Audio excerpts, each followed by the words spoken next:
오늘 말씀은 시편 말씀입니다. 시편은 총 150개의 시로 구성되어 있습니다. 그리고 이전에 말씀드린 것 같은데 그중 절반 정도는 다윗 왕이 기록한 시입니다. 그리고 거기에는 오늘 본문인 시편 32편도 포함되어 있습니다. 그것을 알 수 있는 것이 시편 도입부에서 이렇게 명시되어 있습니다. 31장 위를 보시면 이렇게 나와 있습니다. 다윗의 마스길 이렇게 나와 있습니다. 자, 그럼 다윗은 이 시를 어떤 용도로 또 어떤 목적으로 썼을까를 우리가 궁금해봐야 합니다. 그 용도와 목적을 알 수 있는 것이 두 단어가 오늘 본문에 나와 있는데 우리에게 좀 생소한 단어일 수가 있습니다. 첫 번째는 오늘 본문 4절, 5절 또 7절에 이렇게 총 3번 등장하는데 바로 셀라라는 단어입니다. 셀라 어떤 의미입니까? 그 의미는 학자마다 의견이 분분합니다. 하지만 일반적으로 동의하는 것은 이것은 악보의 쉼표 같은 역할을 한다 이렇게 보시면 되겠습니다. 자, 그렇다면 우리가 이것을 통해서 뭘 알 수 있습니까? 시편 32편은 뭐죠? 노래라는 겁니다. 예배 중에 찬양곡으로 쓰여지는 곡이 바로 시편 32편입니다. 하지만 중요한 것은 이것은 단순히 찬양을 하기 위해서 만들어진 시는 아니라는 겁니다. 다른 중요한 목표가 있어요. 목적이 있습니다. 그게 뭐냐? 오늘 본문에 두 번째 생소한 단어가 나오는데 도입부에서 이미 봤죠? 뭐죠? 보시면 다윗의 마스길 이렇게 나와 있습니다. 자, 마스길 이건 어떤 의미인가? 히브리어로 교훈, 가르침 이런 의미입니다. 그러니까 이 시를 작사한 다윗의 목적이 그냥 단순히 찬양곡으로 사용하기 위해서 만드는 것이 아니고 교육의 목적으로 뭔가를 가르치고 학습시키기 위해서 이 시를 썼다는 겁니다. 자, 그렇다면 다윗은 굳이 왜 교육의 목적으로 노래를 만들었을까? 여러분의 기억을 더듬어 보시면 우리도 이와 비슷한 경험을 한 적이 있습니다. 여러분 혹시 ABC송 아시죠? 그죠? 자, 제가 어렸을 때 정말 많이 들었습니다. 그리고 저희 아이들에게도 어렸을 때 반복해서 제가 들으라 그랬습니다. 자, 왜 그렇습니까? 노래가 너무 좋아서, 멜로디가 너무 좋아서 그랬습니까? 아니죠. 알파벳을 공부하게 하기 위함입니다. 자, 구구단도 기억하실지 모르겠는데 마찬가지예요. 여러분 구구단 어떻게 외우셨습니까? 혹시 못 외우신 건 아니죠, 그죠? 기억나시죠? 1은 2, 2, 4 이렇게 외웠습니다. 그죠? 리듬을 붙여서 우리가 외웠어요. 자, 왜 그랬습니까? 그렇게 하면 더 외우기가 쉽기 때문에 그렇습니다. 이렇게 학습의 목적으로 우리가 리듬을 붙인 겁니다. 오늘 다윗의 이 시도 같은 이유입니다. 그리고 아시겠지만 별로 중요하지 않은 이것에 멜로디까지 붙여가면서 우리가 노래로 만들지 않습니다. 다시 말해서 지금 다윗이 우리를 교육하고자 하는 것, 가르치고자 하는 것 이것은요 중요한 내용이라는 겁니다. 자, 그렇다면 다윗이 이렇게 애를 써가면서까지 이스라엘 백성들에게 또 더 나아가서 오늘 말씀을 보고 있는 우리들에게 꼭 가르치고자 하는 것은 무엇일까 한번 궁금해 봐야 된다고 생각합니다. 자, 1절과 2절 마지막 부분에 이런 내용이 나옵니다. 이렇게 나와 있어요. 어떠한 뭐죠? 자는 복이 있도다 그랬습니다.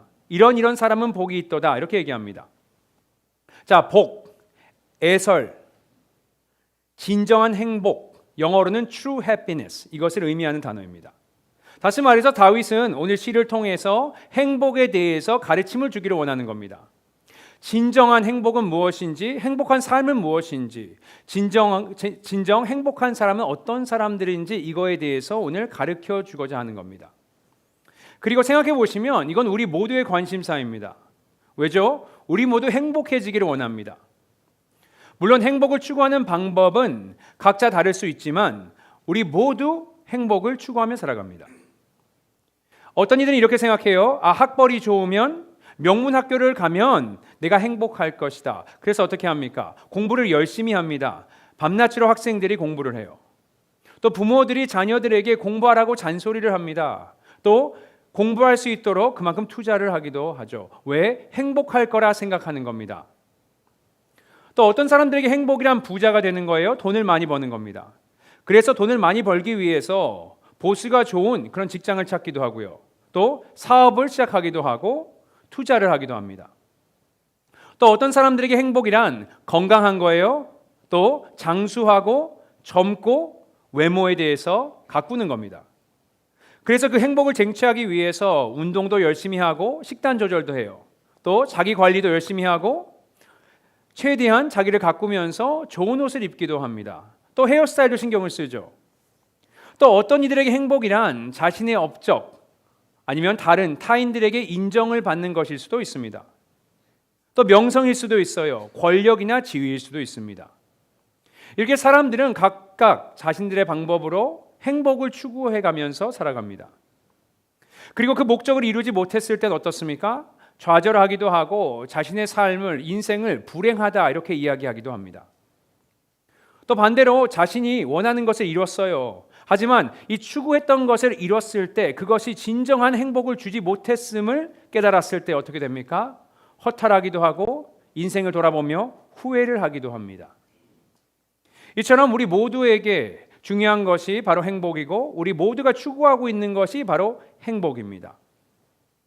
오늘은 다윗이 강사로서 진정한 행복이 무엇인지 또 이 행복을 어떻게 우리가 누릴 수 있는지에 대해서 우리에게 알려주기를 원합니다.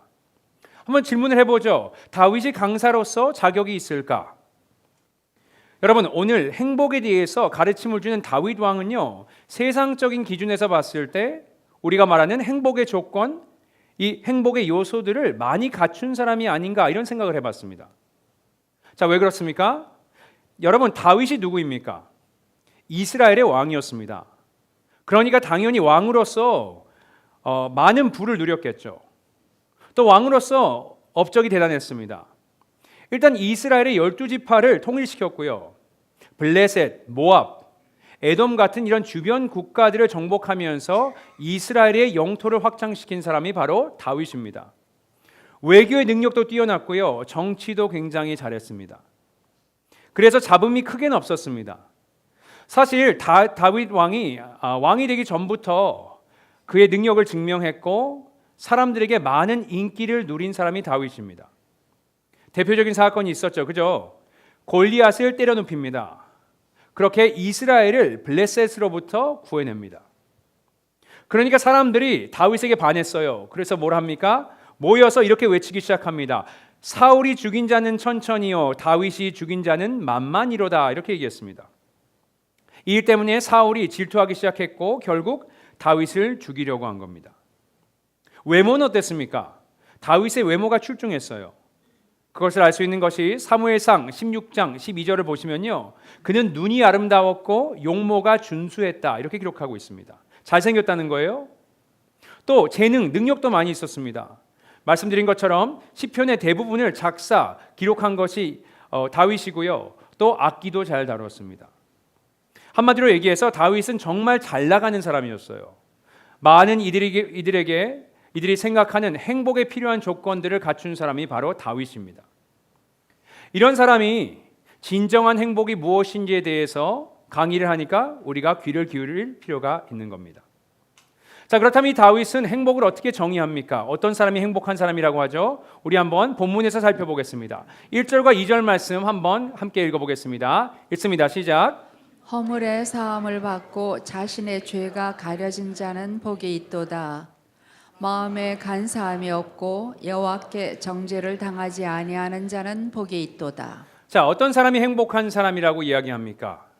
죄를 용서받은 사람이라 이렇게 얘기합니다. 자, 그런데 자세히 보시면요, 좀 특이한 점이 있어요. 다윗이 죄에 대해서 언급할 때 그냥 한 단어가 아니고 여러 가지 단어를 사용하는 것을 우리가 볼 수 있습니다. 자, 보시면 어떤 단어죠? 총 3가지인데 허물이라 그랬고요. 또 그냥 죄라 그랬고 마지막으로 정죄라는 표현을 사용합니다. 사실 이 3단어가 의미가 비슷비슷합니다. 그래서 같은 의미로 우리가 사용하기도 하죠. 하지만 엄연히 따지고 보면 의미가 조금씩 다릅니다. 하나씩 살펴보겠습니다. 먼저 가장 일반적인 단어가 뭐죠? 죄입니다. 성경에 대략 800번 정도 명시되어 있는데 이것이 히브리어로 하타 이런 뜻입니다. 영어로는 sin. 그 의미는요, 관역을 벗어나다. 하나님의 기준에서 벗어났다는 겁니다. 이것은 나중에 신약에서 로마서에서 나오는데 이렇게 기록하고 있습니다. 로마서 3장 23절에 모든 사람이 죄를 범하였음에 하나님의 영광에 이르지 못하더니, 하나님의 기준, 그 완벽의 기준에 아무도 매치되는 사람이 없다, 벗어났다, 이렇게 얘기하고 있는 겁니다. 그렇기 때문에 우리는 모두 어떻다고요? 죄를 지었고 죄인이다. 쉽게 말씀드려서 우리가 죄를 짓기 때문에 죄인이 된 것이 아니고 죄인이기 때문에 어쩔 수 없이 죄를 짓는다는 겁니다. 이것이 하타하, human condition, 인간의 상태, 죄성을 이야기할 때 이 단어를 사용하는 겁니다. 자, 두 번째는요, 허물이라는 단어입니다. 히브리어로는 페샤, 영어로는 transgression 이렇게 번역합니다. 이것은 반역했다. 다시 말해서 잘못된 것을 아는데도 불구하고 계속해서 죄를 짓는다, 이런 뜻입니다. 반항을 한다는 거예요. 잘못된 것을 아는데도 행한다는 겁니다. 이렇게 페샤는 우리의 행위에 대해서 잘못된 것을 이야기할 때 사용됩니다. 마지막은요, 정죄라는 단어예요. 히브리어로 아온, 이니꾸리, 영어로 이렇게 번역합니다. 이것은 무엇입니까? 우리가 죄를 지었어요. 잘못된 걸 압니다. 돌이키면 되는데 돌이키지 않고 계속해서 그 죄를 행하는 겁니다. 멈춰야 되는 걸 알아요. 하지만 멈추지 않는 겁니다. 계속 죄에 죄를 더하는 겁니다. 이것을 잘 표현한 것이 요한계시록에 나오는데, 이런 상태를 설명하기 위해서 컵의 비유를 듭니다. 컵 안에 계속 죄가 부어지는 거예요. 쌓이죠. 계속 쌓입니다. 결국엔 어떻게 됩니까? 마침내 끝까지 차서 이것이 흘러 넘치게 되는 것, 그때 하나님의 심판이 임할 것이다, 이렇게 얘기하는 겁니다. 이것이 바로 아온, 정죄입니다. 이렇게 보시면 다윗은 죄의 다양성, 또 죄의 종류에 대해서 언급합니다. 그리고 오늘 본문에서 다윗은 이런 죄가 어떻게 되었다고 합니까? 1절, 2절 다시 한번 읽어보겠습니다. 있습니다. 시작. 허물의 사함을 받고 자신의 죄가 가려진 자는 복이 있도다. 마음에 간사함이 없고 여호와께 정죄를 당하지 아니하는 자는 복이 있도다.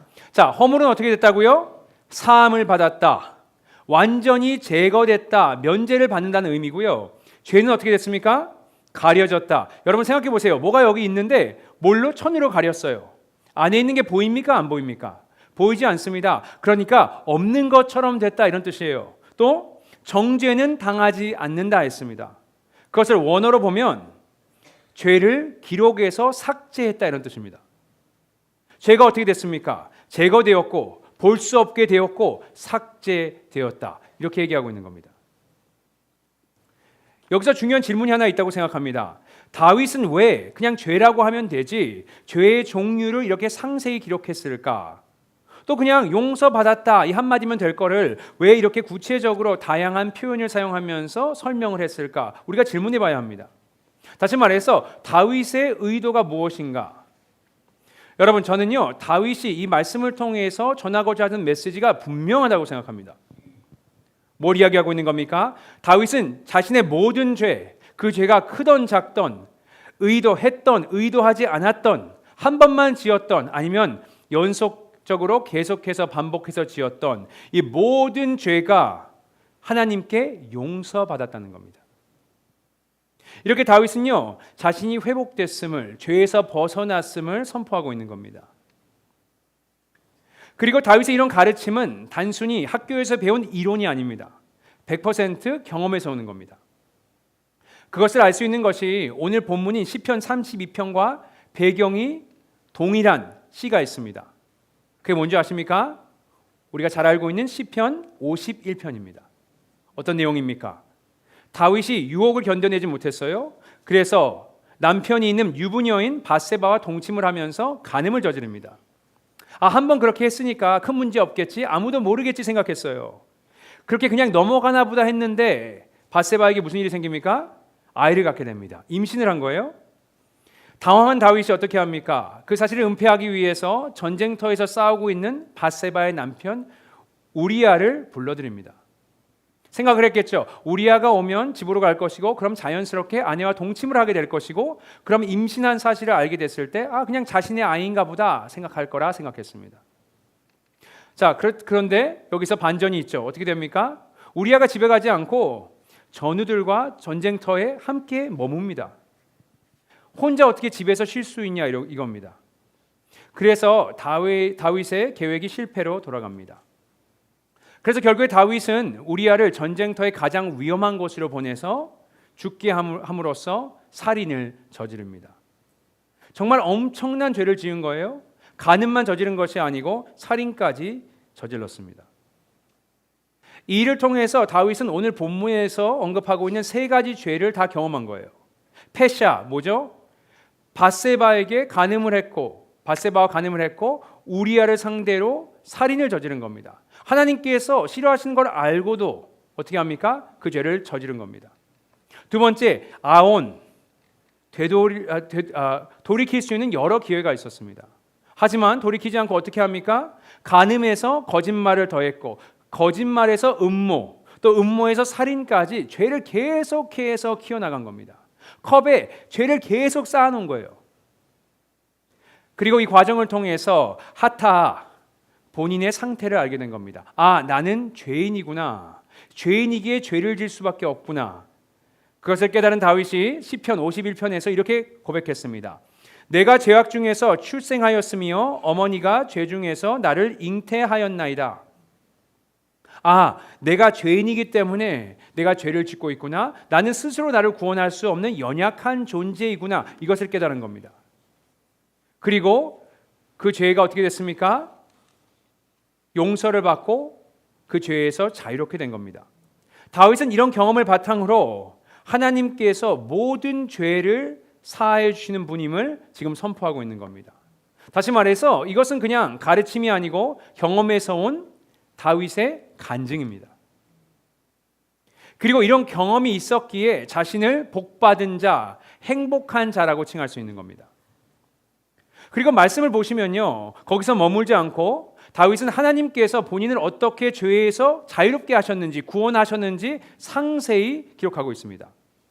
크게 세 가지 과정이 있어요. 첫 번째는 다윗은 과거에 있었던 일을 회상하면서 이렇게 이야기했습니다. 3절 4절도 읽어보겠습니다. 읽습니다. 시작. 내가 입을 열지 아니할 때에 종일 신음함으로 내 뼈가 쇠하였도다. 주의 손이 주야로 나를 누르시오니 내 진액이 빠져서 여름 가뭄에 마름같이 되었나이다. 셀라. 자, 어떻게 합니까? 내가 입을 열지 아니할 때, 이것은 회개하지 않았을 때, 입을 열어서 나의 죄를 고백하지 않았을 때 그 전의 모습이 어땠다고요? 종일 신음했다 했고요. 뼈가 쇠하였다. 뼈가 부러지는 겁니다. 진액이 빠졌다 이렇게 얘기합니다. 자, 누가 다윗을 이렇게 만들었습니까? 원인이 뭡니까? 여기 보니까 주의 손이 주야로 나를 누르시오니 했습니다. 상상해 보세요. 하나님께서 그 손으로요 지금 다윗을 짓누르고 계시는 겁니다. 이의 고통의 원인이 누구예요? 하나님이세요. 하나님이 다윗을 고통스럽게 하시는 겁니다. 자, 왜 그러셨을까요? 그냥 죄를 지으니까 미워서? 아닙니다, 여러분. 그냥 혼내시려고? 아닙니다. 그럼 뭡니까? 하나님께서 다윗에게 죄의 무게를 느껴보라는 겁니다.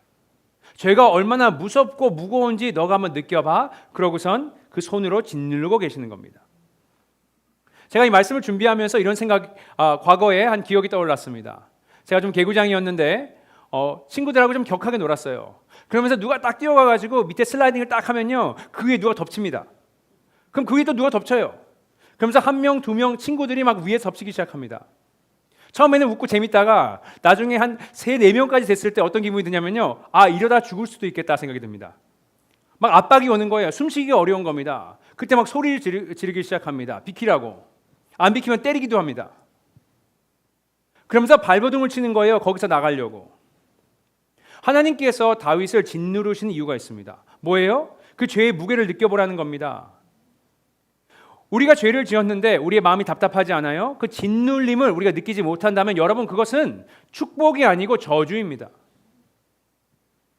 그리고 신약에 보면요, 이것이 성령의 역사입니다. 비슷한 사례가 있는데 사도행전 2장을 보시면 베드로가 성령 충만했습니다. 설교하기 시작하죠. 그리고 사람들에게 이렇게 책망하기 시작합니다. 너희가 예수를 죽였다. 예수님은 우리가 기다리던 메시아이다. 그를 너희가 십자가에 못 박혀 죽였다. 이렇게 선포합니다. 자, 그러자 사람들에게 어떤 일이 벌어집니까? 그들이 죄의 무게를 느끼기 시작합니다. 그래서 이들이 베드로에게 이렇게 고백합니다. 사도행전 2장 37절에 보면 그들이 이 말을 듣고 마음에 찔려 베드로와 다른 사도들에게 물어 이르되 형제들아 우리가 어찌할꼬 하거늘 어떻게 하지? 그러면서 불편함을 느낍니다. 그들에게 베드로가 이렇게 얘기하죠. 회개하고 예수의 이름으로 세례를 받고 죄 사함을 받으라 이렇게 얘기했습니다. 이렇게 하나님의 손이 우리가 죄를 지었을 때 짓누르시는 것은 그 죄의 무게를 느끼는 것은 여러분 다시 말씀드리지만 이것은 축복입니다. 기회예요. 회개할 수 있는 기회입니다. 이게 지금 이 짓눌림을 이 무게를 느끼는 것이 지금 다윗의 회개하기 전의 모습입니다. 자, 그렇다면 다윗이 어떻게 했습니까? 오늘 본문을 보시면요. 여러 방법으로 설명을 하지만 결국은 한 가지를 이야기하는 겁니다. 제가 읽어드릴게요. 2절 보시면 이렇게 시작합니다. 마음에 간사함이 없고 이게 무슨 뜻입니까? 거짓이 없다, 솔직했다는 거예요. 죄에 대해서. 또 5절에 이렇게 나옵니다. 내가 이르기를 내 허물을 여호와께 자복하리라. 자복했다. 뭐죠? 사자성어로. 제가 참고로 이거를 이실직고라고 안 하고 인실직고라고 해가지고 제 와이프가 전화를 해서 사자성어를 쓸 거면 잘 알고 쓰라고 저한테 얘기해 줬는데 이실직고 합니다. 그죠? 그리고 5절의 마지막 부분에 주께 내 죄를 아뢰고 내 죄악을 숨기지 아니하였더니 숨기지 않고 솔직히 말했다는 겁니다. 11절에는 뭐라고 나옵니까? 마음이 정직한 너희들아. 정직했다고 합니다. 자, 다윗이 뭘 하고 있는 겁니까? 자신의 죄를 인정하고 주님 앞에서 잘못했어요. 안 그럴게요. 하면서 죄에서 뉘우쳐서 지금 회개를 하고 있는 겁니다. 자, 그러자 하나님께서 어떻게 하십니까? 5절 마지막 부분 한번 읽어볼까요? 함께 읽겠습니다. 시작. 내 죄악을 숨기지 아니하였더니 곧 주께서 내 죄악을 사하였나이다. 이렇게 나옵니다. 하나님께서 회개하는 다윗의 모든 죄를 사하여 주셨다. 이것이 죄를 해결한 다윗의 경험입니다. 죄에서 회복된 다윗의 과정입니다. 자, 요약해서 말씀드리자면 먼저 그 죄의 무게를 느꼈고 그러니까 어떻게 했습니까? 그것을 인정하고 죄를 회개했습니다. 그랬더니 하나님께서 용서해 주시더라. 이걸 이야기하고 싶은 겁니다. 자, 이 경험을 바탕으로 강사인 다윗이 사람들에게 권면하는 거예요. 어떤 권면입니까? 6절 7절 말씀을 읽어보겠습니다. 읽습니다. 시작. 이로 말미암아 모든 경건한 자는 주를 만날 기회를 얻어서 주께 기도할지라 진실로 홍수가 범람할지라도 그에게 미치지 못하리이다. 주는 나의 은신처이니 환난에서 나를 보호하시고 구원의 노래로 나를 두루시리이다. 자, 뭐라고 얘기합니까? 주께 기도할지라. 하나님께 기도를 하라고 합니다. 어떤 기도일까요? 회개 기도입니다. 자, 회개를 하면 어떻게 하신다고요? 하나님께서 그를 만나 주실 것이다. 하나님께서 그에게 와서 그를 보호하실 것이다. 그래서 홍수가 범람할지라도 그에게 미치지 못하리이다 했습니다. 여기서는 홍수하면 생각하는 말씀이 있죠. 무슨 말씀입니까? 창세기 6장, 7장, 8장에 나온 노아의 방주의 그 홍수입니다. 홍수는 뭘 상징합니까? 여러분, 하나님의 심판을 상징하는 겁니다. 그 심판으로부터 뭘 한다고요? 하나님께서 너희를 보호하리라. 회개 기도를 하는 사람, 돌이키는 사람은 내가 보호하리라 약속하시는 거예요. 그래서 결국에 어떻게 된다고요? 구원의 노래를 부르리라. 용서를 받았기 때문에 그 구원의 기쁨으로 찬양할 것이다. 이렇게 이야기하고 있는 겁니다. 이렇게 다윗은요, 자신의 경험을 통해서 알게 된 죄에서 자유롭게 하는 방법, 이 노하우를 사람들에게 전달하고 있는 겁니다. 자, 그리고 8절부터는 뭔가 변화가 있어요. 한번 잘 읽어보세요. 8절 읽어보겠습니다. 있습니다. 시작. 내가 내 갈 길을 가르쳐 보이고 너를 주목하여 훈계하리로다. 자, 눈치채셨습니까? 여기서 내가 누굴까요? 다윗이 아닙니다. 누구예요? 하나님입니다. 그러니까 더 이상 다윗이 그들을 가르치는 것이 아니고 하나님이 직접 가르치시는 것처럼 내용이 바뀝니다. 자, 그럼 왜 갑자기 그랬을까? 왜 갑자기 하나님이 직접 말씀하시는 것처럼 톤을 바꿨을까? 여기에 숨겨져 있는 의미는요, 지금까지 다윗이 그들을 훈계하고 있지만 결국에 그들에게 훈계하고 있는 것은 누구라고요? 하나님이라는 겁니다. 하나님이 다윗을 사용하셔서 그냥 마우스피스, 그냥 입술로 그 소리로 사용한 것이지 실질적으로 이 레슨을 주시는 분은 누구라고요? 하나님이시라는 겁니다. 하나님이 어떻게 우리가 죄에서 회복해야 할지, 회개를 어떻게 해야 할지에 대해서 지금 우리에게 가르침을 주고 계신다는 겁니다. 자, 그렇다면 하나님께서 그들에게 뭐라고 말씀하십니까? 계속 읽어볼까요? 9절 말씀 읽습니다. 시작. 너희는 무지한 말이나 노새같이 되지 말지어다. 그것들은 제갈과 굴레로 단속하지 아니하면 너희에게 가까이 가지 아니하리로다. 갑자기 동물을 얘기하시는데 말이나 노새, 다시 말해서 나귀에 대해서 이야기합니다. 자, 말과 나귀의 공통점 뭐라고 생각하십니까? 두 가지가 있는데 첫 번째, 무식합니다. 무식해요. 그런데 더 큰 문제가 있어요. 무식해서 그냥 따라주면 되는데 고집도 엄청 셉니다. 정말 좋지 않은 컨비네이션이죠. 그죠? 자, 그래서 말과 나귀를 통제하려면 어떻게 해야 된다고요? 재갈을 물려야 되고 굴레로 그 행동을 컨트롤해야 하는 겁니다. 하나님께서 말씀하고 계시는 거예요. 이 말같이 무식하게 행동하지 말고 나귀처럼 고집을 부리지 말라. 회개하라는 겁니다. 너의 죄를 이제는 인정하고 돌이켜서 돌아오라는 겁니다. 그래서 뭐로 하라고요? 너희가 복을 받고 진정한 행복을 경험하라. 이렇게 초대하고 계시는 겁니다. 자, 이 복에 대해서 중요하게 생각하시는 것은 다윗과 구약의 하나님뿐만 아닙니다. 신약에서도 예수님의 첫 번째 설교 마태복음 5장 산상수훈에 뭐가 나옵니까? 팔복 설교가 나옵니다. 8가지의 복. 뭐 내용이 여러 가지 같지만 결국에 한 가지를 이야기하고 있는 겁니다. 핵심 메시지는 이거예요. 자신의 영적 상태를 인지하고 인정하고 죄를 고백하고 회개하는 자는 복이 있다. 회개를 어떻게 하죠? 내 죄에서 돌이켜서 예수 그리스도를 바라보면 그 십자가에서 나의 모든 죄가 사해졌음을 내가 믿고 따르면 어떻게 된다고요? 복을 받으리라, 영생을 얻는다. 이렇게 얘기하고 계시는 겁니다. 이것이 진정한 복이라고 주님께서 말씀해 주시고 계시는 겁니다. 여러분, 오늘 우리가 시편 32편 말씀을 다 해석하면서 우리가 좀 살펴봤습니다. 이것을 통해서 하나님께서 저와 여러분에게 주시는 메시지가 뭐라고 생각하십니까? 제가 묵상을 해봤는데 아마 이것인 것 같습니다. 진정한 행복에 대해서 우리가 알기를 원하시는 것 같습니다. 더 정확하게 말씀드리면 우리가 행복한 사람인 것을 알고 살아라는 겁니다. 왜 그렇습니까? 여러분, 다윗만 모든 죄가 용서를 받았습니까? 아니요. 우리도 예수 그리스도를 믿으면서 우리의 모든 죄가 용서받았습니다. 우리의 죄와 우리의 허물과 또 우리의 정죄, 이 모든 것들이 사라졌습니다. 삭제되었습니다. 그것을 덮으셨습니다. 다시 말해, 다윗이 행복한 사람인 것 같이 우리도 행복한 사람이다, 이것을 알았으면 하시는 것 같습니다. 그럼 제가 솔직하게 답변해 보세요. 질문 하나 하겠습니다. 여러분 행복하십니까? 행복하신 분 이렇게 많이 같아요. 제가 좀 당황했습니다. 예. 여러분도 다윗처럼 복 받으신 분이라고 생각하십니까? 자, 그걸 어떻게 알 수 있냐고요? 이걸로 알 수 있습니다. 11절 말씀 한번 함께 보겠습니다. 읽겠습니다. 시작. 너희 의인들아 여호와를 기뻐하며 즐거워할지어다. 마음이 정직한 너희들아 다 즐거이 외칠지어다. 여러분, 지금 저는 어떻게 설명해 드려야 될지 모르겠어요. 이 말씀을 묵상하면서 다윗이 지금 뭘 하고 있는지 여러분이 보셔야 합니다.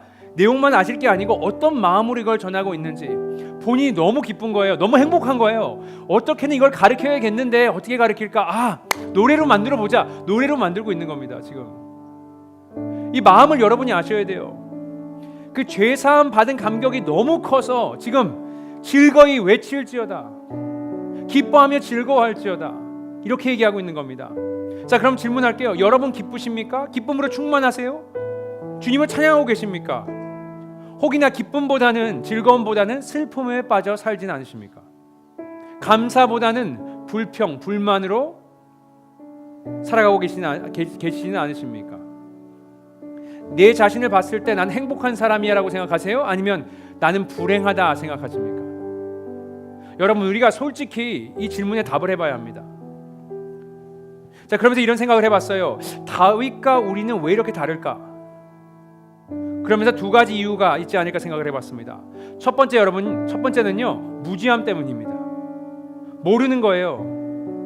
우리에게 복이 주어졌습니다. 행복을 주셨어요. 행복할 조건이 우리에겐 주어졌습니다. 하지만 우리의 시선이 하나님께 가고 있는 것이 아니고 세상의 기준으로 판단하기 때문에 세상의 기준으로 나는 행복하지 않다 생각하는 거예요. 돈도 없고 신분 문제도 어려움이 있고 내가 건강에 어려움도 있고 그러면서 나는 행복하지 않다, 불행하다 생각하는 겁니다. 여러분, 그것은요 망상이고 착각입니다. 우리는 행복한 사람이에요. 왜? 다윗이 받은 이 복을 우리가 받았습니다, 여러분. 제가 저희 아이에게 예전에도 비슷한 예화를 드린 것 같은데, 저희 아이가 아이스크림을 먹고 있었습니다. 그러다가 이 콘 아이스크림이었는데 위에가 똑 부러져 떨어졌어요, 바닥에. 그 얼굴이요 정말 당황해가지고 막 울기 시작하는 겁니다. 그 자리에 저도 있었고 와이프도 있었고 할아버지 할머니가 있었는데 할아버지가 당황하시는 겁니다. 어떻게 할지를 몰라요, 계속 우니까. 그러면서 손이 지갑으로 갔습니다. 그리고 거기서 20불짜리 하나를 꺼내셔서 딱 주셨어요. 아이가 그걸 딱 받고선 어떻게 하셨는지 아십니까? 더 크게 울기 시작했습니다. 아니, 아이스크림이 떨어졌는데 종이 하나를 준 거예요 지금. 그러면서 제가 생각을 했죠. 이 아이는 왜 이럴까? 계산을 해봤습니다. 아이스크림 가격이 1불 50이니까 한 14개에서 5개 정도는 살 수 있지 않을까, 이러면서 계산을 했어요. 그런데 이 아이 입장에서는요 그걸 모르는 거예요. 왜? 무지하기 때문에 이 돈의 값어치를 모르는 겁니다. 마찬가지로 행복이 주어졌는데 그 값어치를 모르니까 계속 울고 떼를 쓰는 겁니다, 여러분. 그것이 우리가 다윗과 다른 첫 번째 이유라고 생각하고요. 두 번째 이유는요, 우리가 복음의 실체를 실질적으로는 이해하지 못하는 겁니다. 복음을 받아들이지 못한 거예요. 저희가 머리로는 받아들이죠. 교회 와서 복음의 내용에 대해서는 얘기하니까. 하지만 우리의 심령이 그것을 이해하지 못하는 겁니다. 여러분이 죄의 무게를 느껴보셔야 돼요. 죄가 얼마나 무섭고 무거운지를 느껴보셔야 거기서 자유함을 얻었을 때 자유다, 감사합니다 주님, 이것을 알 수 있는 겁니다, 여러분. 그것을 모르면 우리가 구원을 받았어, 죄에서 사함을 받았어, 아무리 얘기를 해봤자 감격이 없는 거예요. 감동이 없는 거예요. 마음에 느껴지는 것이 없는 겁니다, 여러분. 그래서 너의 모든 죄들이 사함을 받았어, 너의 허물과 정죄와 죄가 모든 것들이 사함을 받았고 삭제가 되었고 더 이상 기록되어 있지 않고 그 죄가 덮어졌다고 그 소식을 들었을 때 우리가 감격이 없는 거예요. 머리로만 아는 겁니다. 왜? 우리가 우리의 심령이 실질적으로 복음을 들어본 적이 없는 겁니다. 받아들여 본 적이 없는 거예요. 머리로만 아는 겁니다, 여러분. 여러분, 주님께서 오늘 우리에게 뭘 하라고 하십니까? 회개하라 하십니다. 우리의 무지함과 우리의 고집을 내려놓고 이제는 복음을 제대로 받아들이고, 우리가 그래서 우리를 짓누르고 있던, 우리를 숨막히게 하던 그 죄에서 우리가 이제는 자유롭게 되었음을 선포하며 기쁨으로 살아가시라는 겁니다. 더 이상 세상을 바라볼 것이 아니고 우리에게 주어진 진정한 행복, 그것을 우리가 누리시면서 여러분 사시라는 거예요. 여러분이 얼마나 복 받으신 분인지, 행복하신 분인지 아셔야 합니다. 그걸 모르면 아버지 입장에서 너무 안타깝지 않겠습니까? 또 여러분, 우리가 그 받은 기쁨과 행복을요 주위 사람에게 나눠주는 겁니다. 우리가 선교하면서 복음을 전하고, 여러분 직장에서, 또 여러분 일터에서, 또 학교에서 복음을 전하라 하죠, 그죠? 여러분, 제가 솔직히 말씀드릴게요. 복음은 말로만 전하는 건 아닙니다. 여러분의 삶으로 전해야 돼요. 여러분 생각해 보세요. 예수님을 안 믿는 사람들이 여러분의 삶을 봤을 때 저 사람 굉장히 불행하다, 그럼 왜 예수를 믿겠습니까, 여러분? 당연한 얘기 아닙니까? 여러분이 행복한 사람인 걸 알아야 주위에서 이상하다, 저 사람 왜 저러지? 상황이 나랑 비슷한데 건강에도 어려움이 있는 것 같고, 또 물질적으로도 어려움이 있고, 신분에도 문제가 있는데, 좋을 것이 아무것도 없는 것 같은데 왜 나랑은 다를까? 여러분, 그 사람들이 여러분을 보고 궁금증이 생겨야 되는 거예요. 제가 예전에 직장 생활할 때 어떤 친구들이, 유대인 친구들이 저한테 물어본 적이 있어요. 야, 너는 왜 그래? 뭐가 그렇게 좋니? 뭐가 그렇게 행복해? 제가 일부러 행복한 척 해야지 이게 아니고요. 그냥 제 안에서 소망이 있고 회개를 하는 겁니다. 그러면서 제 삶을 보면서 뭔가가 있는데 뭔지는 모르겠다 그래서 물어보는 거예요. 우리 안에 성령님이 살아계시고 그분이 역사하고 계십니다, 여러분. 여러분 마음으로 저와 함께 외쳤으면 좋겠습니다. 나는 행복한 사람이다. 한번 외쳐볼까요? 나는 행복한 사람입니다. 여러분, 우리는 행복한 사람입니다. 이 행복으로 전도도 하고 선교도 하는 겁니다. 오늘 하나님께서 다윗을 통해서 우리에게 알려주시는 이 가르침, 이 훈계를 우리가 받아들였으면 좋겠습니다. 그리고 우리가 얼마나 행복한 사람인지 알고 이 땅에서 주님께 감사하며 찬양하며 기쁨으로 충만하시는 삶을 사시기를 예수님의 이름으로 축복드립니다. 이 시간 함께 우리 기도했으면 좋겠습니다. 우리 묵상하며 나아갔으면 좋겠습니다. 여러분이 생각해 보세요. 여러분의 받은 복을 세워보라 했으니까 우리 복을 세워봅시다. 우리가 얼마나 행복한 사람인지 우리 한번 묵상해 봅시다. 우리 시간 잠시 묵상하며 주님께 나아가도록 하겠습니다.